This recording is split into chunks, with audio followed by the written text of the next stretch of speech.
Subscribe to our YouTube channel and press the bell icon to get the latest updates.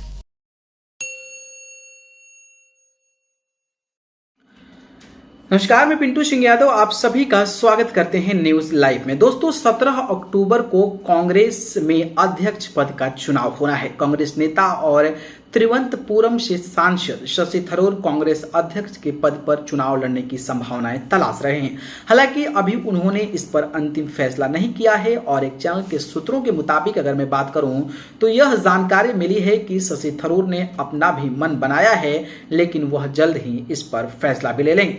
बहरहाल थरूर ने इस पर टिप्पणी करने से इनकार कर दिया है, वह इस मुकाबले में शामिल होंगे या नहीं। हालांकि उन्होंने मलयालम के एक दैनिक अखबार मातृभूमि में एक लेख में लिखा है कि उन्होंने स्वतंत्र और निष्पक्ष चुनाव कराने का आह्वान किया है। इस आर्टिकल में उन्होंने कहा है कि कांग्रेस कार्य समिति यानी कि CWC की दर्जन भर सीटों के लिए भी पार्टी की चुनाव की घोषणा करनी चाहिए। शशि थरूर कांग्रेस के G23 नेताओं में शामिल थे। थरूर ने आर्टिकल में लिखा है कि पार्टी के CWC के सदस्य पद के लिए चुनाव का ऐलान करना चाहिए था। AICC और PCC सदस्यों को यह चुनने की अनुमति दी जानी चाहिए कि पार्टी के इन प्रमुख पदों पर कौन कौन नेतृत्व करेगा। बता दें कि शशि थरूर कांग्रेस के G23 नेताओं में भी शामिल है जो बराबर पार्टी में संगठनात्मक बदलाव की मांग कर रहे हैं।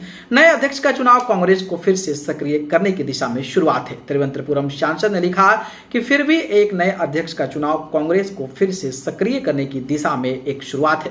थरूर ने यह भी कहा है कि चुनाव में अन्य लाभकारी प्रभाव भी हैं, जैसे कि हमने हाल ही में नेतृत्व की दौड़ को दौरान ब्रिटिश कंजर्वेटिव पार्टी में वैश्विक रुचि देखी है। ऐसा हम 2019 में पहले ही देख चुके हैं जब एक दर्जन उम्मीदवारों ने थेरेसा मे को बदलने के लिए चुनाव लड़ा था और बोरिस जॉनसन शीर्ष नेता के रूप में उभरे थे।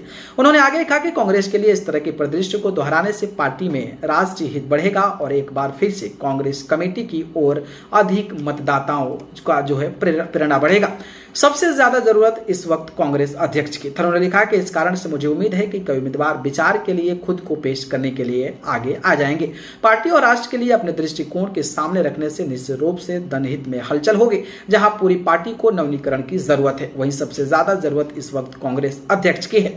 पार्टी की वर्तमान स्थिति, संकट की धारणा और राष्ट्रीय तस्वीर को देखते हुए जो भी अध्यक्ष का पद ग्रहण करता है उसे निसंदेह कांग्रेस पार्टी के कार्यकर्ताओं को सक्रिय करने और मतदाताओं को प्रेरित करने के दोहरे लक्ष्यों को प्राप्त करने की आवश्यकता होगी। उनके पास पार्टी के समस्याओं को ठीक करने की योजना होनी चाहिए, साथ ही साथ भारत के लिए एक विजन भी होना चाहिए। आखिरकार एक राजनीतिक दल देश की सेवा करने का साधन है, न कि अपने आप में एक लक्ष्य। किसी भी तरह से एक स्वतंत्र और निष्पक्ष चुनाव प्रक्रिया इस मुद्दे को सुलझाने का एक स्वस्थ तरीका है। यह आने वाले नए अध्यक्ष के दिए जाने रहे जनादेश को वैध करेगा। कांग्रेस पार्टी अध्यक्ष का चुनाव 17 अक्टूबर को होगा। बता दें कि आंतरिक उथल पुथल का सामना कर रही कांग्रेस ने रविवार को घोषणा की थी कि पार्टी अध्यक्ष का चुनाव 17 अक्टूबर को होगा। साथ ही कहा था कि यह देश की एकमात्र पार्टी है जो इस तरह के लोकतांत्रिक अभ्यास का पालन करती है। कांग्रेस अध्यक्ष पद के चुनाव परिणाम 19 अक्टूबर को घोषित किया जाएगा। चुनाव के लिए अधिसूचना 22 सितंबर को जारी की जाएगी, जबकि नामांकन दाखिल करने की जो प्रक्रिया है वो 24 सितंबर से शुरू होगी और 30 सितंबर तक चलेगी। अब देखना दिलचस्प होगा कि जब इस बार कांग्रेस अध्यक्ष पद की नियुक्ति होती है तो क्या गांधी परिवार से ही कोई अध्यक्ष बनता है या फिर किसी और को जिम्मेदारी दी जाती है। इस पर आप अपनी प्रतिक्रिया कमेंट बॉक्स के माध्यम से रख सकते हैं। धन्यवाद।